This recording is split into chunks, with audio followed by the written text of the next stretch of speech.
আপনি কি কখনো রাত ৩টায় ফোনের স্ক্রিন জ্বালিয়ে একটা উপন্যাসের লাইন বারবার পড়েছেন?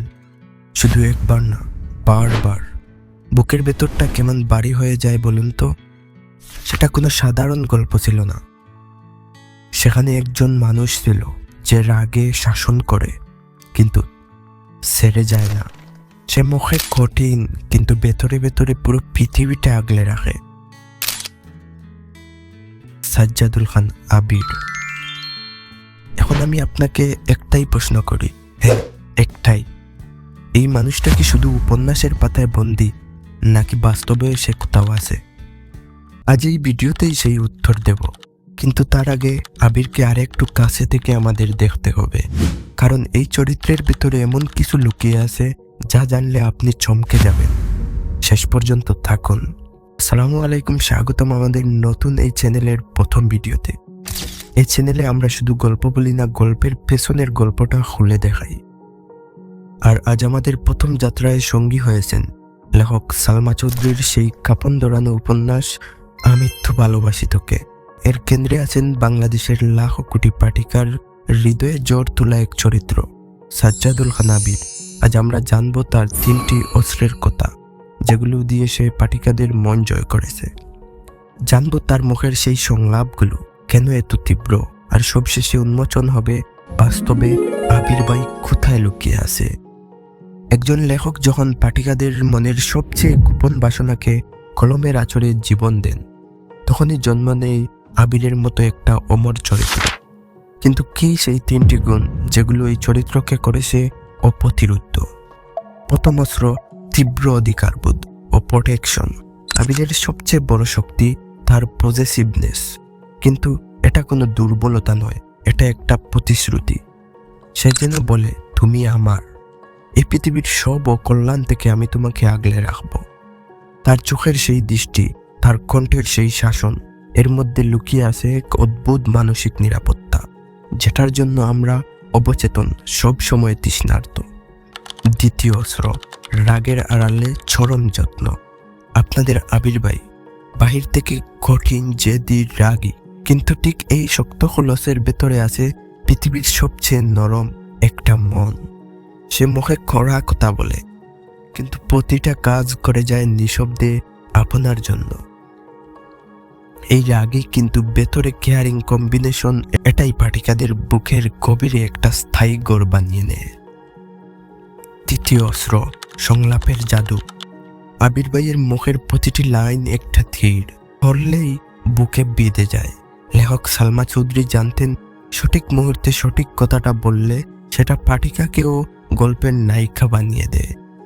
এবার শুনুন সেই সংলাপগুলো, যেগুলো পড়ে আপনারা রাতের পর রাত ঘুমাতে পারেননি। কাঁদলে যদি তোকে পাওয়া যেত, তাহলে আমি আবির গত 11 বছরে তোকে লক্ষ কোটি বার নিজের করে পেতাম। পৃথিবীর সকল নারীকে অপেক্ষা করতে পারলেও মাহদিবা খান মেঘকে অপেক্ষা করার মতো সাধ্য আমার নাই। হয় মেঘকে এনে দিন, নয়তো আমার দাফনের ব্যবস্থা করেন। এই লাইনগুলো পড়লেই নিজেকে মেঘের জায়গায় না ভেবে থাকা যায়। এখানেই লেখকের জয়, এখানেই আবিরের আসল শক্তি। এবার সেই প্রশ্নের উত্তর দেওয়ার সময় এসেছে। ভিডিওর শুরুতে বলেছিলাম বাস্তবেও আবির ভাইয়ের অস্তিত্ব আছে। আমি মিথ্যা বলিনি, কিন্তু সে কোনো নির্দিষ্ট একজন মানুষ নয়। মনোবিজ্ঞানের ভাষায় বলতে গেলে আবির ভাই হলো আমাদের বাস্তব জীবনের এক গভীর অপূর্ণতার নাম। আমাদের চারপাশে প্রতিদিন একটা মেয়ে একাকিত্বের মুখোমুখি হয়, অনিরাপত্তায় পড়ে, বিশ্বাসভঙ্গের ব্যথায় কাঁদে। ঠিক তখনই তার অবচেতন মন উপন্যাসের পাতায় খুঁজে সেই আশ্রয়, যেখানে কোনো ছলনা নেই, আছে শুধু একনিষ্ঠ অধিকার আর নিরঙ্কুশ সুরক্ষা। একটু চোখ মেলে দেখুন, আপনার বাবা হাজার জ্বর জাপটা থেকে আপনাকে নিঃশব্দে আগলে রাখেন। সেখানে আবির ভাই আছেন যখন আপনার কোনো প্রিয়জন নিজের কষ্ট মুখে না বলে গভীর শাসনের আড়ালে আপনার সর্বোচ্চ নিরাপত্তা নিশ্চিত করেন। সেখানেই আবির ভাই আছেন। লেখক সালমা চৌধুরী আসলে আমাদের চারপাশের সেই নিঃস্বার্থ মানুষগুলোর সুরক্ষা, কেয়ারিং আর পুরুষালী ব্যক্তিত্বকে একসাথে গেঁথে তৈরি করেছেন এই সাজ্জাদুল খান আবিরের চরিত্রটি। তাই সে অবাস্তব কল্পনা নয়, সে আসলে প্রতিটি নারীর মনে লুকিয়ে থাকা এক নিরাপদ আশ্রয়ের বাস্তব প্রতিচ্ছবি। এবার আসুন একটু কথা বলি আমাদের এই ছোট্ট পথ চলার কথা। ইউটিউবে গল্প শোনার চ্যানেল অনেক আছে, সামারি ভিডিও অনেক আছে, তাহলে আমাদের এই নতুন চ্যানেলটি কেন আলাদা? কারণ আমরা এখানে শুধু গল্পের উপরের অংশটুকু দেখাই না, আমরা গল্পের ভেতরে ডুব দেই। আমরা বিশ্বাস করি গল্পই একমাত্র জিনিস যা চিরকাল বেঁচে থাকে। চলুন সেগুলোকে সেই সম্মান দিয়ে তুলে ধরি যার তারা যোগ্য। এই চ্যানেলে আপনি পাবেন প্রিয় উপন্যাসের চরিত্র, লেখকের দর্শন, ডার্ক রোমান্স থেকে সাইকোলজিক্যাল থ্রিলার পর্যন্ত প্রতিটা গল্পের অন্তরালে গভীর সত্য। আর প্রতি শুক্রবার নতুন একটা রহস্য নিয়ে হাজির থাকবো আমরা।